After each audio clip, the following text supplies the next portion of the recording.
Welcome to a special edition of the Mockingcast, the Batman v Superman Dawn of Justice review, with a special guest.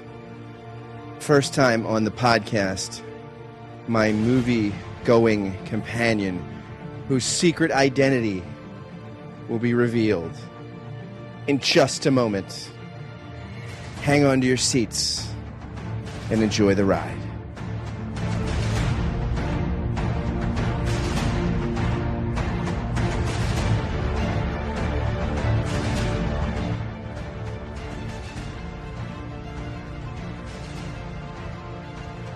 Welcome to a special edition of the Mockingcast podcast. My usual co-hosts are not here, David Zoll and Sarah Condon. They are in Virginia and Texas, respectively. But I am here with special guest and movie-going partner, my lovely wife, Lindy Jones. Hello. We just returned minutes ago from seeing Batman v Superman, The Dawn of Justice, and we are here to give you the Mockingbird podcast first look and review of this film. So, Lindy, first reactions. What are your first thoughts? Now, but we will just acknowledge, right, that this was panned by the critics and reviewers. Yeah, it was. My first reaction was that my straw had a hole in it, which I was very upset by. Is that what the problem was? Yeah. Oh. But other than that, the movie was fabulous. I really enjoyed it. So, I don't know. I guess we disagree with the critics. Yet again, fancy that. I really enjoyed it a lot. I thought it was... So, I mean, you're going for a superhero adaptation that's at least to some degree action-oriented. You're not going to see Tokyo Story or a Woody Allen film or Dr. Zhivago. I mean, this is, but so for a superhero adaptation on that level, you just have to say, like, okay, this is a comic book film. So I think what you're getting around to is the element we didn't like was like some of the emotional stuff with the like Lois Lane Superman felt a little wooden. Yeah, I mean, there's not a compelling romantic element between those two. And when you like stop mid-action and like the music changes and it's all tender and you fly Lois Lane to the ground after saving her life, I love you. And then you go back to like fighting the bad guy, it just felt a little strange that they like felt they need to throw that stuff in. Yeah, but these are Hollywood conventions. And yeah, I think that there's some of that. There's a few cheesy lines, not a ton, but there are some. But all in all, I just want to say, like, what did you spend $22 to see it? We spent 20 cents because we had a $25 gift card. Oh, we had a gift card, but it would have been $25. Well worth the price of admission. I feel like I was not disappointed in the least. No, yeah, and like a nice movie like that with all the action scenes and the flying around, it's nice to see it on a bigger screen. And Ben Affleck is a great Batman. Oh, he was a fabulous Batman. I thought, I don't know, everyone was kind of, Ben Affleck. He was a great Batman. I liked him better than Christian Bale, which is probably a very minority opinion, but I don't really like Christian Bale, so. I loved Christian Bale, and I was worried that I wasn't going to like this, but it's also a darker Batman. I mean, here's a Batman that actually brands some of the criminals he catches that are really in seedy crimes, like child trafficking and sex trafficking, so that they'll get the brand of the bat means you'll get roughed up in prison. And I mean, this is a Batman that's sort of in the autumn of his superhero. Yeah, he had a little gray in his hair, but yeah, he's been fighting criminals for 20 years. And at one point, he acknowledges to Alfred, we're just criminals too. I mean, he realizes he's a vigilante, which is a form of a criminal. So I mean, it's a darker. He had very realistic expectations of himself. Yeah, he knew himself. Yeah, and what's interesting is that they kind of sell it like Superman is really the rebel here that that needs reining in, and Batman is kind of the sort of good public citizen. But quickly you figure out, no, actually, Superman is still sort of the Boy Scout ish character. I mean, maybe a little grittier, but not Are we much. gonna spoiler alerts? Are these spoiler alerts? These are not spoiler alerts yet. There will be. We will get to a spoiler alert. I just wanted to make sure we weren't We ruining absolutely the movie will not ruin it. But I feel like Batman actually, even though there's this sense in which Superman could pose a threat to humanity, and that's the backdrop kind of the whole idea of the film. That it kind of starts right after the Man of Steel movie. It picks up that when Superman has just fought General Zod and all the Kryptonians who came to Earth. And, you see actually in the beginning, Bruce Wayne running around like as if Metropolis was 9/11. And so this kind of superhero battle royale with aliens in the last film, it's remembered as a 9/11 event. And you're seeing people traumatized through, it's more buildings blown up than 9/11. So it's kind of this shadow. It casts this massively ambiguous sense of public opinion around Superman. Does he really have our good at heart? Well, yeah, and I think Superman kind of captures a lot of like when you try to be a good person, you're trying to protect everyone. Like if you look at, I mean, you could get really political with that or you could not, but like there's always collateral damage. Like, I mean, Superman's trying to save the world, but he's slamming another alien into a building and that building blows up because they're slamming into it because he's trying to save the world. Like there's so much collateral damage going on by him just trying to like save the day. Yeah, there's that one line that Lex Luthor says to the senator that the greatest lie in American history is that power can be innocent. Yeah. Yeah. And you see that kind of at multiple levels that it's kind of the Spider-Man with great power comes great responsibility, but also with great power comes dirty hands. Yeah, and I think Superman's like, he's kind of doesn't realize all the time that he's got collateral damage going on. And I think that's why he's so offensive to some of his critics in the movie, because he doesn't realize that him, like saving Lois Lane might have like messed up something else. Like it's kind of like the butterfly effect. Like he changes one thing and causes flooding further downstream. Like I think he and his dad have a conversation about that. Like he has this imaginary recollection of his dad, Kevin Costner, he was my favorite character in The Man of Steel, and he makes a great appearance in this one. He tells this story about saving his parents' farm or his grandparents' farm in Kansas by they dig out trenches to redirect water. And his grandma baked him a cake, and as he's eating this cake, he didn't realize the farm up the road, the water went there and killed all their horses and ruined their farm.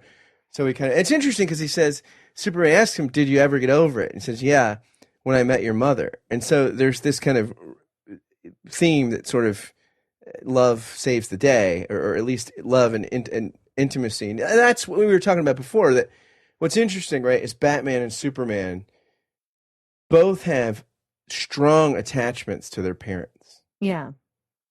And they seem to have pretty good formative parents, but of course Bruce Wayne loses his, and the way they did that was really interesting. That one scene quickly they do his backstory almost instantaneously because I guess they figure everyone's pretty familiar with it. But yeah, there's a sense of like both of them dealt with loss of their parents. Although Superman's got abandonment too because his real father, his biological father, he loses through the destruction of Krypton, and then he loses his adoptive father, who's a formative figure.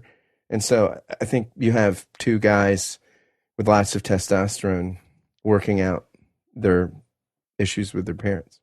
And working out.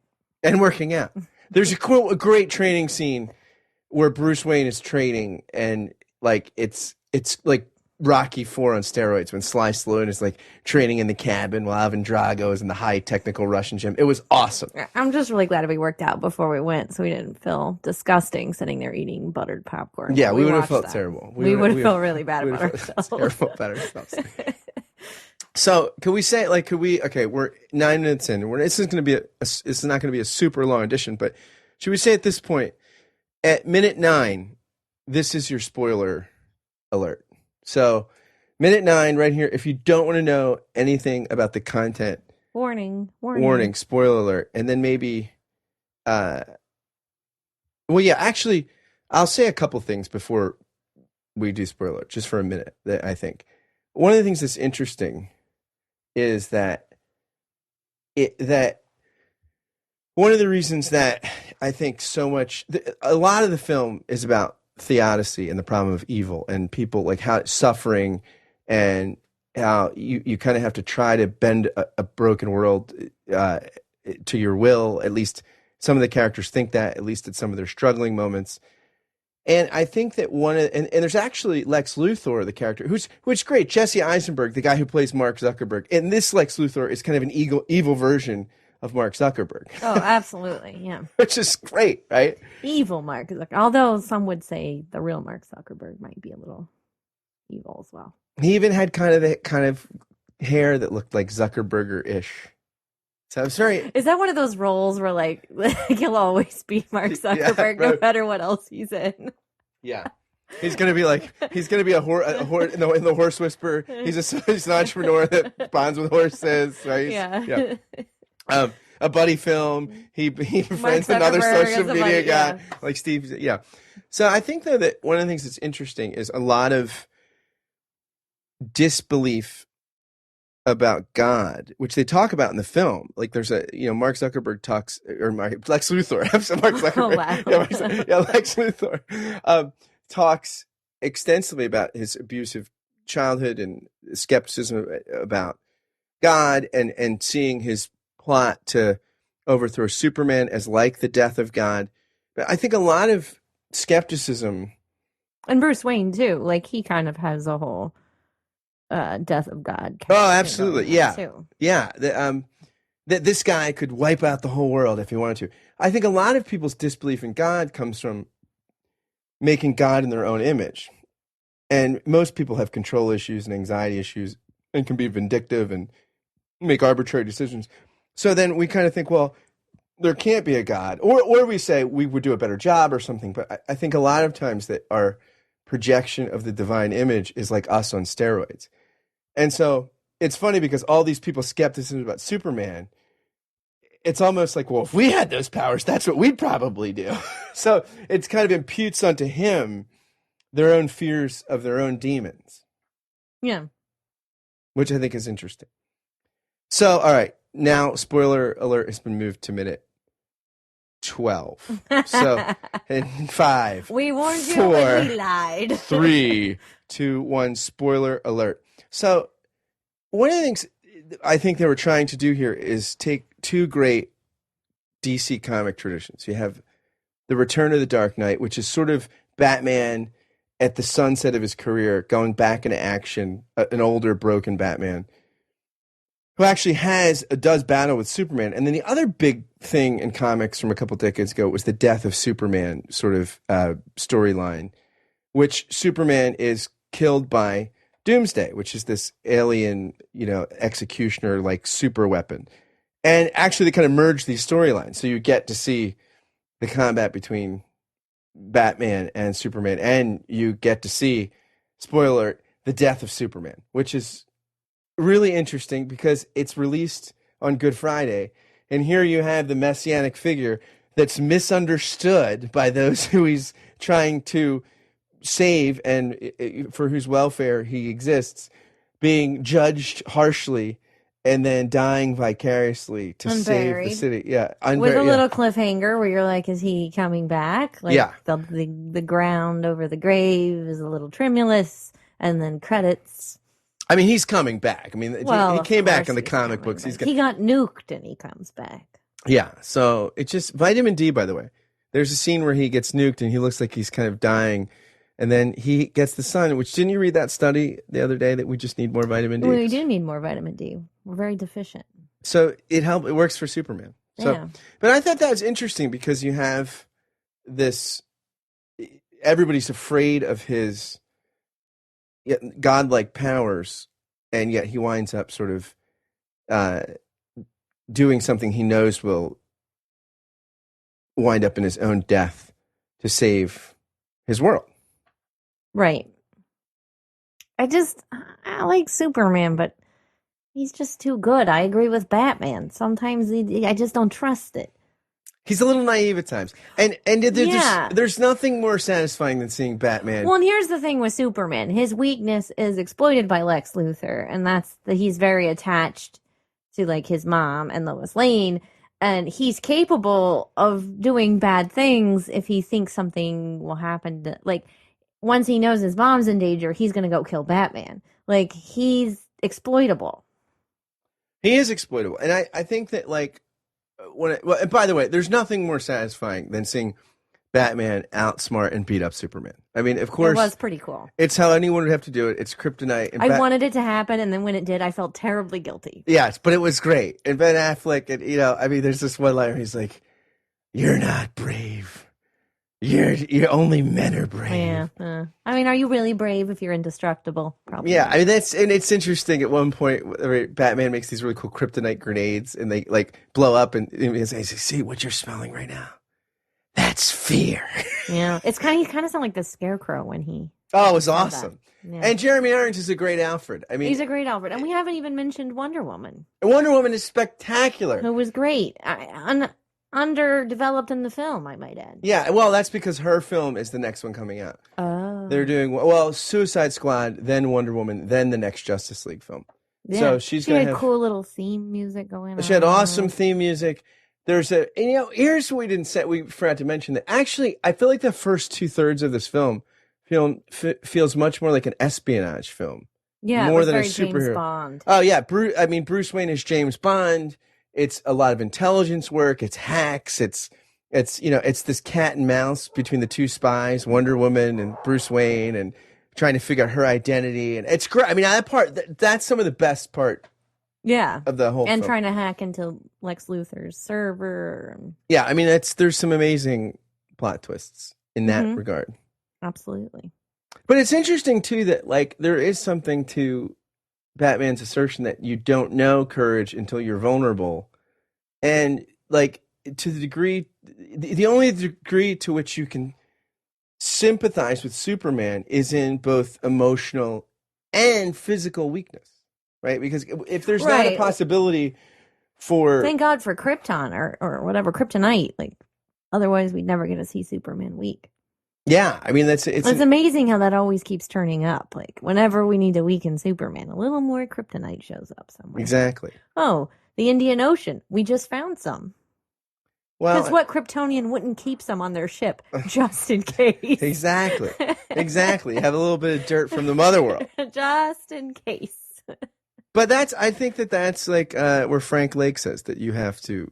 That basically, if you want to, like.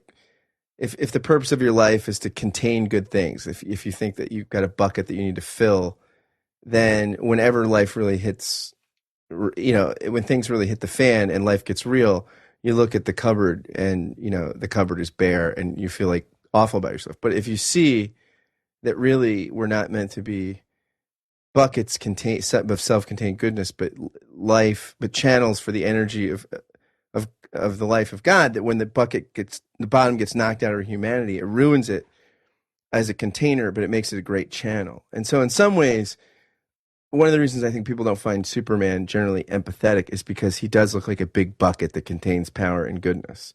But when the bottom gets knocked out.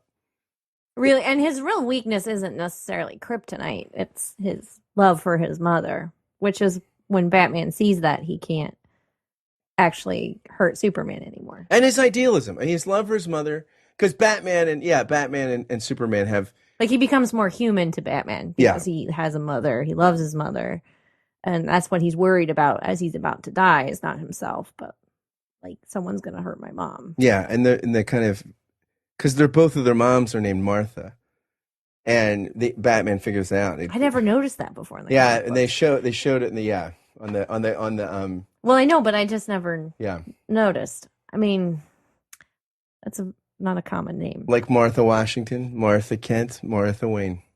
Well, I would say that this is well worth seeing. And if you're seeing it, see it in the big seats. Oh, yeah. We went to the theater with the big seats, with the recliner.